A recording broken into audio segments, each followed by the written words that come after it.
Thank you so much, sir, for your presentation and you taking your time and coming up with such a presentation. It's quite an honor. And we have a few questions for you, and I'll start. We've had a youthquake in Africa, I'll call it that way, because the young people on the rise, we're trying to challenge the system, trying to change things all over the continent. The most recent one was recently in Tanzania, and then we also had in Kenya.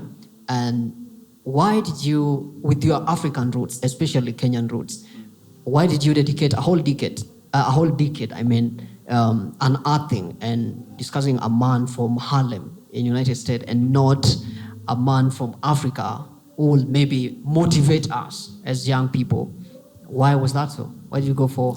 Well, that's a great question. And thanks again, Maina, for having me. It's really great to be here. You're welcome. And thanks to everybody for coming out to listen. There's a lot of things I could relate to in Harrison's story. Okay. When I first learned about him, I got this biography by Jeff Perry, who's the only other person in the world who's written like a book on Harrison. Okay. And I was reading the biography and I'm like, man, this guy has so many interesting things that I can relate to. I was in a socialist group. Okay. Harrison was a socialist, for example, right? I was a teacher at the time. Harrison taught a lot of people in the street. Yeah. And there are all these ways I could relate to his life. And then I was thinking, nobody I know has ever heard of him. And nobody is talking about him. Yeah.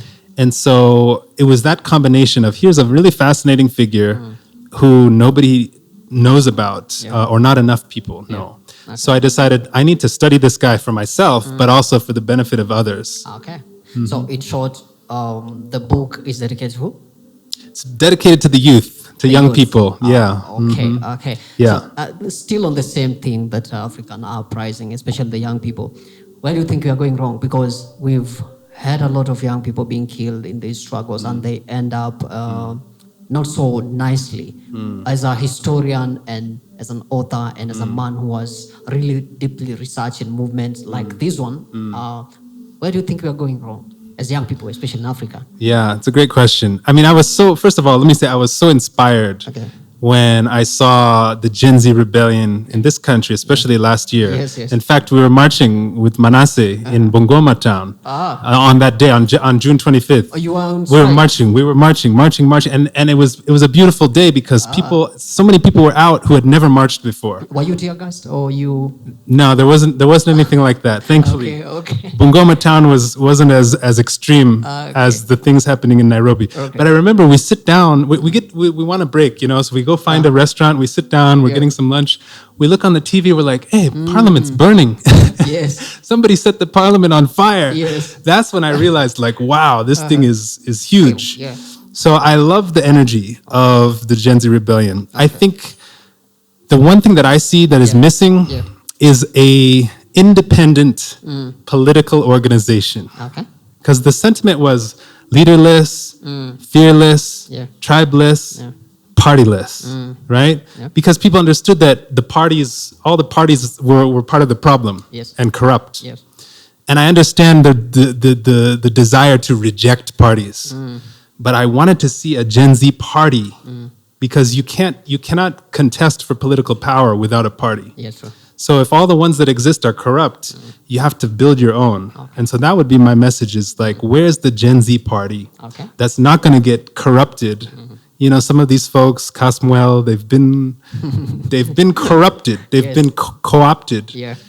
But that doesn't mean we don't need an independent political organization. It's the same in the US, by the way. We have Democrats and Republicans. My message is like, we need to build an alternative political party because the ones that we have are corrupt. Already corrupted. Yeah. Okay, thank you, Matt. The last question, because your book is so heavy on radicalization and also movements there on the street, people are moving, and you yourself, you said you're an activist. What is your message to the young people who are here? Because the ambassadors, they're going to pass the message out. What is your message, one message that you think is going to impact and help us, especially in the movement? Yeah. I mean, one message I really have to put out is read. I mean, we're here in a book function, but it matters because readers become leaders. Great. Right? Great. Readers become leaders. If you want to become a leader, you have to have a sense of history. You have to have a sense of politics. Okay. You have to have a sense of how the economic system is set up and why it's stacked against us. Okay. Right? You're not going to get as much knowledge on those areas without reading. Okay. You'll get some, right? You'll get some knowledge from life experience, from your own situation, maybe your family situation. You'll understand some things. But if you really want to be a leader with the kind of clarity and intellectual sharpness, you have to read. And so I think it's sad, but I think it's also deliberate that there isn't, quote unquote, isn't a reading culture in Kenya. I think that's exactly how the government wants it. That's exactly how, the corrupt forces that we're struggling against, they want people to be ignorant. They want people to be dumb. They want people to be uneducated, right? And so we have to fight against that by choosing to educate ourselves, by choosing to read books, by choosing to decolonize the mind, right? By choosing these things, like that's within our power. Nobody can stop us from learning the things we want to learn. That's one of the beautiful things about social media nowadays. Anything you want to learn about, you can go online and learn it, right? No one can stop you from that. And I think that's a powerful thing that we've made good use of. But as you were saying earlier, it's easy to just get stuck on the doom scrolling.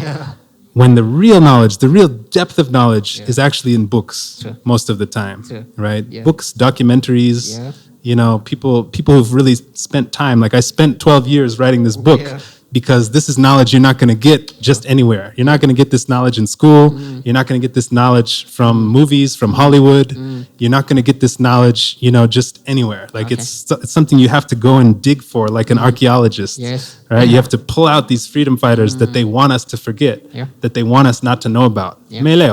So, yeah. Thank you so much, sir. We're honored to have you here. So, lastly, where do you get your book? Because people had a taste of the book and some wanted to continue reading. Where can we get it and how much are you selling the book?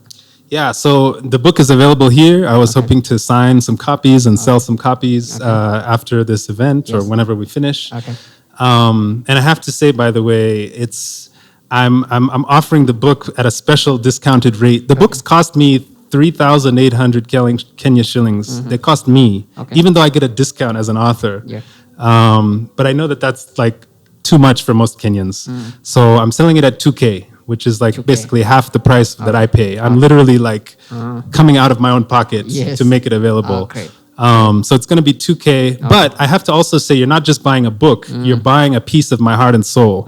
Because I worked so hard, over a decade.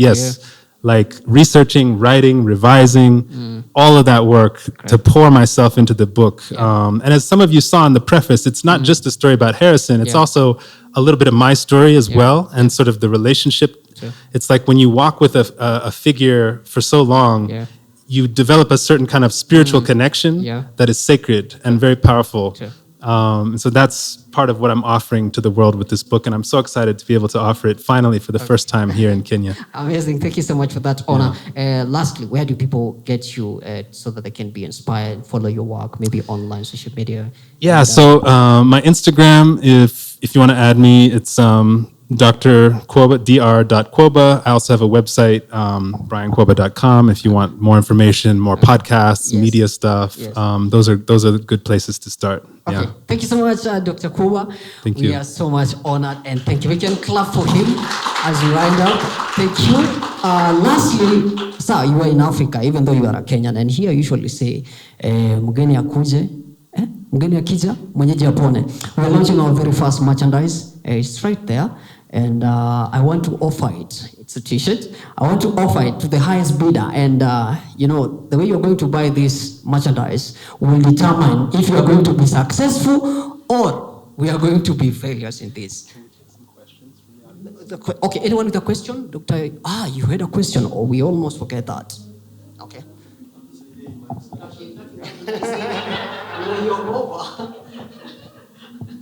Hello. So my question to you is, personally I want to get into politics eventually in life. Then I've been researching on political ideologies, different political ideologies, including capitalism, communism, socialism, postmodernism even. And one key area that I found a problem with is socialism, communism, and postmodernism is that they find a way of grouping the identity. For instance, the black person. For instance, women. For instance, yes. Yeah. So, a key problem that comes with identity, it's that it subtracts from the individual. For instance, if you come to Africa, you will find there are different reasons why the black person is poor. For example, I am poor because I lack capital. Another one is poor because they lack, let's say, education. Another one is poor because they come from an oppressive family. So how does socialism